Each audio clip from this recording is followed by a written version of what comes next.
Today, I'm joined by my friend Viviana, who is an animal communicator, energy practitioner, and founder of School of Drool, the most beautiful canine care space in the whole of Scotland, maybe even the world. This conversation is rooted in something much deeper than just dog training. It's about emotional mirroring, energetic connection, and what animals can teach us about healing. We talk about how our pets often reflect back to us what we haven't processed emotionally, what makes support dogs so special, and how animals can become powerful companions on the healing path, even when they're not really doing anything at all. I hope you enjoy the episode. Viviana, one of the first things I learned from you was how animals mirror and reflect often what's going on for us emotionally. I know you work with dogs, but you also work with all sorts of other animals as well. Can you talk us through a little bit, whatever they might be, could be showing up, what's going on in our life? Yeah, so animals, especially dogs, their first language is energy. They run on their energetic system. We all have an energetic system, the human species, and it's a really important system that gets completely forgot about and overlooked. When I communicate with dogs, I'm always communicating on the language of energy first and foremost, because that's how we have a deeper understanding of each other, because I'm going to the universal language. Dogs are domesticated now, and most animals are suppressed in this human world, but they're also really still connected to their ancestors, their purpose. Because your dogs, your animals, everyone has a purpose. Every soul has a purpose, whether it be elephants or bees, ladybirds or dogs. Our dogs have a purpose too. So we all run on energetics. And when your dog comes into your life, it doesn't speak the human language, but it very quickly has to learn the human language. And they get everything from energy. So if our nervous system, for instance, is running on overdrive, like most nervous systems are these days, everything's such quick paced. We weren't built for Our nervous systems weren't built for how quick paced our life is now and how fast everything is and how fast we want everything. And dogs are in our environment. How your life is, how your dog's life is. So if you're having a fast paced chaos life, that's mirroring onto your dog. That energy is mirroring onto your dog. And like I say, your dogs have a purpose for you, and they just want to love you. That is their purpose, to bring love the best way they can and just give you so much love. And when they feel your nervous system, your energy going through anything, they want to take that from you. They want to help you with that. And unfortunately, what happens in when I talk about the suppression of them, when they're taking that on for us, they don't have an outlet to release that suppression in this modern day world. They don't understand that this modern day world has changed the way we have the understanding. Like, for instance, if a dog goes to the vets to get something and it's on medication, we can't say, if you went to the doctors and you got medication, we can't explain to the dog in the way that we have the understanding for that. They just have medication put into them and their body starts going funny, and they don't have an understanding for that. They understand energy, they do their best to understand our human communication. And in the cross communication, they're taking on things that is too much for them to take on. They're not built for taking on that amount of mirroring human stress and emotions, and it manifests in so many different ways. Like that's my work all the time in animal communication. And usually when I, like 90% of the time when I'm going in to meet a dog and their human, their guardian, I'll get the most out of, yeah, I'll be reading the energy with the dog, but the conversation with the guardian and the human, whatever chakras, your energy centers are blocked. I know that's where I'm probably going to have to do energy work with the dog, but also manipulation and massage work, like body work with them, because they hold all the suppression in their bodies and in their energy centers. And when they take on so much for us, we have a responsibility to allow them to enrich themselves and to still be true and authentic to them as the canine species, as what they needs and what their needs is. And unfortunately, they're just in a life at the moment where they're taking on all our needs, all our stresses, and they don't really have an outlet the way they should have to suppress all that. Not to suppress it all, to get the suppression out. I understand that from what you've said that dogs don't have an outlet in the same way to process emotion, and so that gets suppressed. Is it possible that shows up in physical disease in the dog, that they become unwell? Do you see anything like that when you're working with animals? 100%, it's what I work mostly when we go into animal communications. There's a lot that goes with it. It manifests absolutely. So when they're not getting out, for instance, like I have the School of Drool daycare, and the full vision for that has always been to give the dogs an authentic environment to them and their species where they can be enriched and they can socialize and they're not really caged in or suppressed. They can be their true authentic self. So the dogs that come to daycare, they get to come there and all day they're just in the world of dogs. Their four paws are grounded all day and they are connected to their DNA and to their authenticity and their purpose and who they are.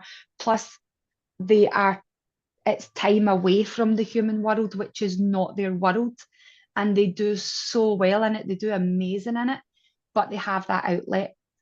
A lot of dogs, unfortunately, don't have an outlet. They're not getting walked, they're not getting exercise properly, they're not getting enrichment, and they're not getting the necessary nutrition that they need also. We're in a fast-paced world of eating, and it's no different for dogs. Your vets are now selling all different types of kibbles, and the advertising makes them look great, makes them sound great.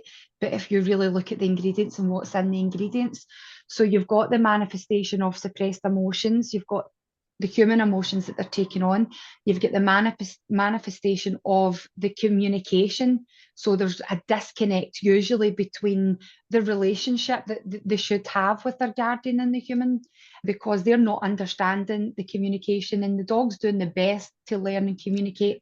But what happens there is it comes up as a learned behaviour and it comes up as mirroring. So then the dog takes on that behaviour too. Then we have when you're like, they get all these treats now and all your kibble, and even if dogs are getting like high protein, they're usually getting too much protein per portion, and it doesn't get broke down properly. Like us, we can only break down a certain amount of proteins, and it's the same for the dogs too. And each dog's completely individual. Like us, yeah, we're a human species, but what I can eat is completely different from what you can eat, and there's loads of factors that come into that. When you take all that suppression, there is no other way for it to manifest but physically. And one of the biggest things I do when I go into an animal communication, the first thing I do is put a dog on a gut reset. And sometimes before that gut reset, I do a water fast with. Because dogs will survive, they're absolutely fine on just water for a certain amount of time. But what that does is it takes away all those sugars that are blocking their gut, because their gut, before they get their senses and their communication from their smell, what they're hearing, like us, it's coming from their gut first. And a dog's gut in this world has to be as clean as possible to keep them connected to the way they need to be connected. And so when I go in, like, that's the first thing we'll do. And usually within that 10-day program, a few things happen. One, they get a lot healthier and we can see what's really going on physically, but also what's really going on with their true behaviours underneath that, because that also brings a manifestation of different behaviours. I remember first finding out that a dog could have diabetes, and I was like, hang on, that's like a human disease. But my understanding of disease, which you'll know already from the work that we've done together, is that it's not really the diagnosis that we're talking about or the name of the physical symptoms, it's the energy behind it. Yeah. And if humans are capable of experiencing a certain kind of energy, then very much dogs are going to be capable of the same thing. Is it quite likely that the owner might have something going on for themselves physically as well in terms of illness or disease? Yeah, absolutely. So I can give you like so many examples. Talking about the diabetes there, just going to tell you, so Labradors have a thing where you'll hear people saying that they don't have a cut-off switch for greed. They'll just keep eating. And when I go in and I work with a Labrador with things, especially to do with their gut and their food,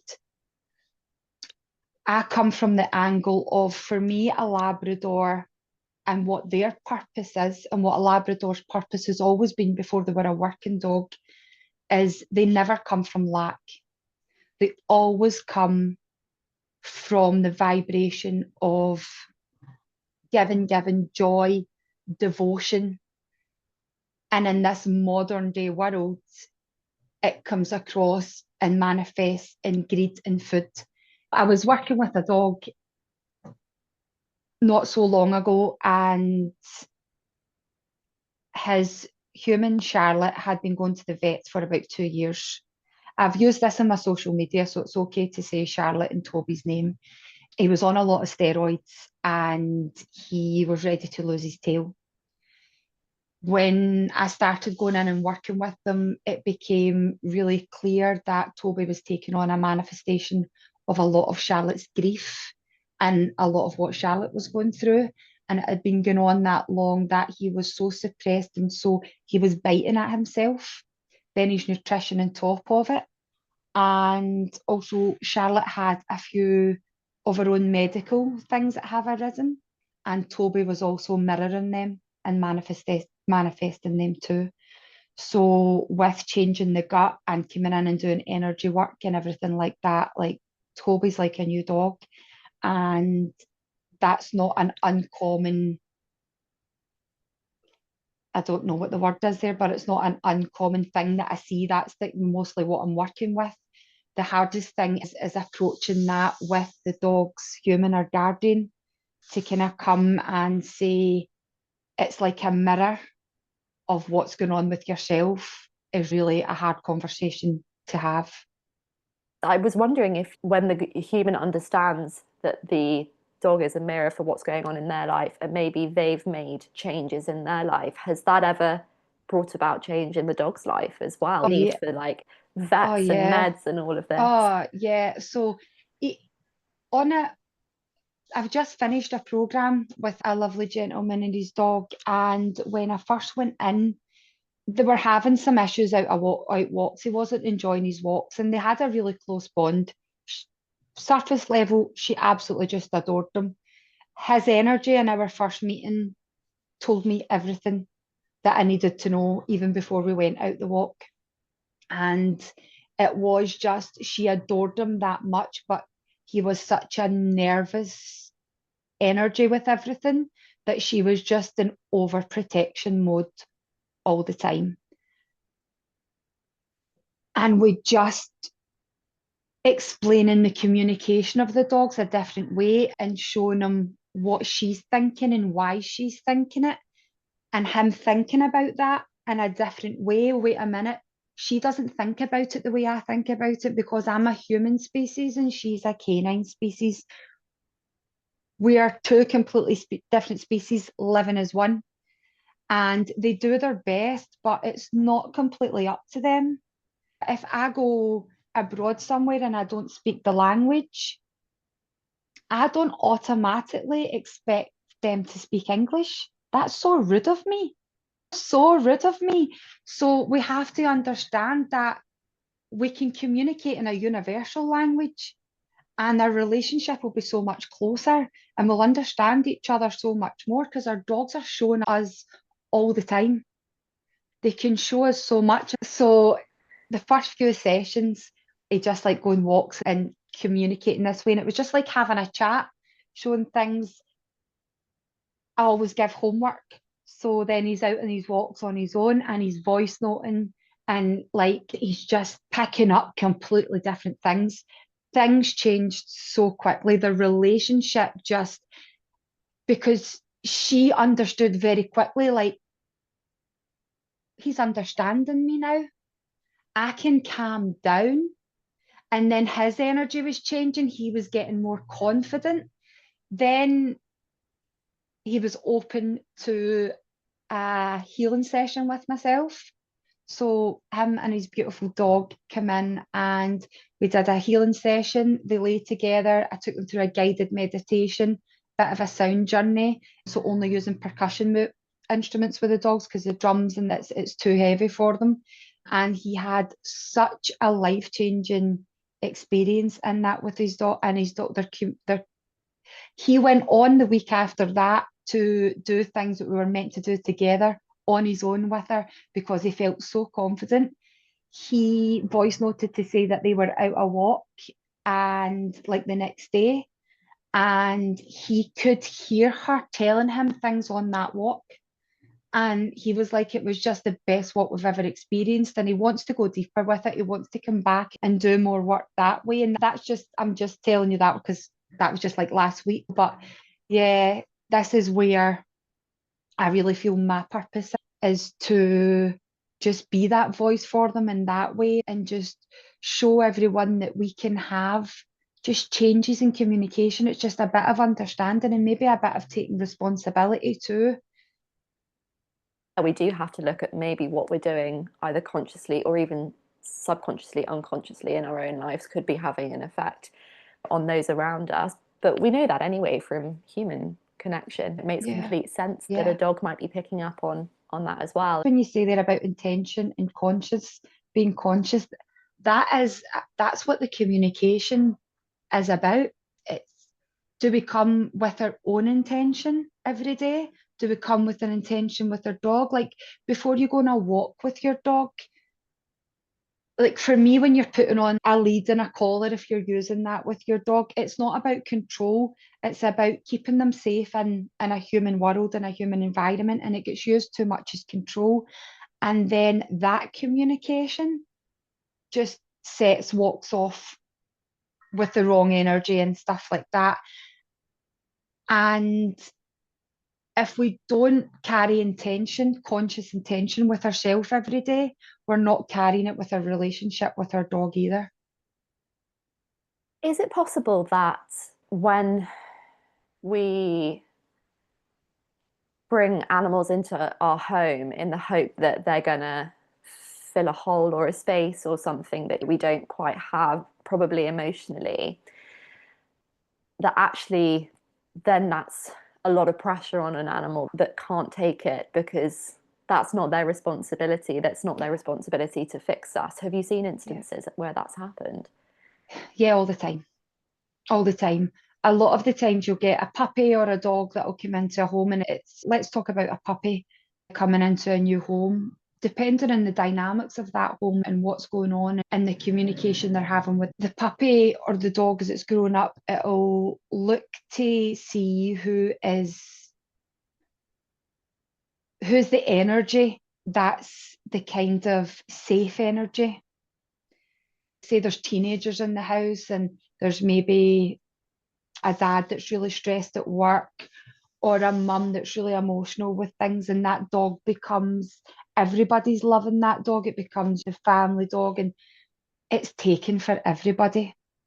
And that's where the manifestation of behaviours, changes in relationships, health, because they're holding too much and they don't get to express it or even understand it in the way that they kind of would need to. I've always seen disability dogs around my whole life. And what I understand is that dogs have such a capacity to help us. There are more and more dogs now being trained, whether it's for physical disease, to help people with severe diabetes, for example, and they can smell the insulin levels, or it might be something less physical, more emotional, like anxiety. Do you think it's a good thing? Do you think that animals can help us in this respect? I don't think they can only help us. I think their full purpose is to help us. Their full purpose is to walk aside us and assist us and guide us. And like your question before, that's the reason things manifest so much, because they do have a purpose, and they come here for us to live out that purpose and have a job. They've always walked alongside. I spoke about Labradors earlier, and they had a working purpose alongside man. And because dogs are always in the realm of energetics, they can, whether they're sniffing out drugs or they're sniffing out when your kid's going to take a fit, or going into care homes, or jumping off aeroplanes for the RAF, or in battle, there is nothing that a dog can't do to help us. And so many amazing things in the world through the assistance of dogs. And there's so much cruel things goes on in the world with not just dogs, animals. And they're here and they're not living out their purpose. And I guess me and you, Lizzie, we've been on a journey of finding our purpose. And we know how elated we feel when we're living in that purpose and we're in that flow. So when a dog is recognised for what their gifts are and what their strengths are, and how they can actually gift that to us, which is their full purpose, they are going to do that with such joy and devotion. And us humans could really learn a lot more from them, a lot more from them. And yeah, instead of robots helping us, we should have more animals helping us, in my opinion, because they're just capable of so much. For people who are listening back to this, if they were unaware before of an emotional connection to the level which you've described between them and their dog, and now this is helping making them aware, what is it that they could do themselves that would make sure that their dog is living the best life they can in their purpose, healthy and happy? The biggest one is being present with your dog, because as a relationship, so any relationship, when there's no presence held there, the relationships, it's going to fracture, isn't it? It's going to be strained. There's miscommunication. And what I find, just like watching most people with their dogs now, is they're not present with their dogs. They're not even present with themselves. You watch people out on a walk with their dog, it should be, your dog's probably waited on you all day for this walk. It needs to get outside. It's like a dog sniffing the lamppost and sniffing the grass is like us checking our social media. But we are out there, most people, and they're walking their dogs, and that's what they're doing. They're checking their social media, or they're on their phone, and they're not present with your dog. So if you're not present with your dog, how do you understand your dog? How can you grow your relationship? How do you know what it's experiencing in its environment if you're not being present in the environment with it? So one of the biggest things for me is being present with your animal, because it is a relationship. Also, yeah, allowing them what their needs are, understanding that they have needs as a species, and being responsible for what they consume. And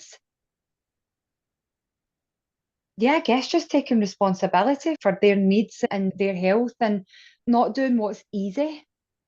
Because sometimes when we do what's easy, like we do for ourselves, it's easy just to cook on the run. It's easy just to give the dog this. That just remember that accumulation over time of all these things, it manifests into bigger things, and we don't always have control of how that manifests. I don't have an animal, and I am absolutely like gripped like this. All I know is that anyone listening back is hopefully going to be feeling the same way, and maybe even now has something tangible they can take and apply back at home. You run, and I wanted to mention it, School of Drool. Amazing, absolutely amazing place. It just looks like an absolute dog's heaven. Are there lots of these kind of places around? Do you think Drool is quite unique in that sense? There's lots of daycares, indoor daycares, amazing things going on out there that your dogs can go to when you're at work and stuff like that. We have just fields. And although we have wildlife fencing, it is wildlife fencing, they are just so immersed in the freedom that they get in that environment. The fact that they get to be absolutely authentic, and that, yeah, we are there to care for them there and look after them there. And all the girls that do so because they communicate with dogs in an energetic level. So they understand their communication. And yeah, there's a lot of dogs there together. We can have up to 30, 40 dogs, big Great Danes and little Chihuahuas together. And we run it in, like, we have rotations, we have lots going on that allows us to care for dogs properly in this environment. But for me, it's always the mission of it, and the purpose has always been to give dogs that environment that comes from that they call for from their soul, that they don't kind of get as much anymore. Long may you continue on that mission. Never would I ever have imagined I'd be chatting to an animal communicator on my podcast, because what the heck does that have to do with MEN1? But it looks like it has potentially everything to do with it. We're all here to work together. We're all here for a biggest purpose. I guess it's bringing the dogs back to their truth as we're bringing ourselves back to our truth. That's the way I feel. It's a beautiful way to put it. Thank you so much for your time, and I look forward to staying connected and having you back on at some point again in the future. If something in today's episode resonated with you at all, maybe a deeper connection with your pet or a new perspective on emotional energy and health, I really encourage you to explore more of Viviana's work. I think she brings so much presence to what she does.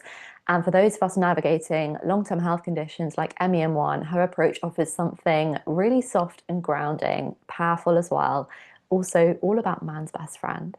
You'll find all of her links below in the description box.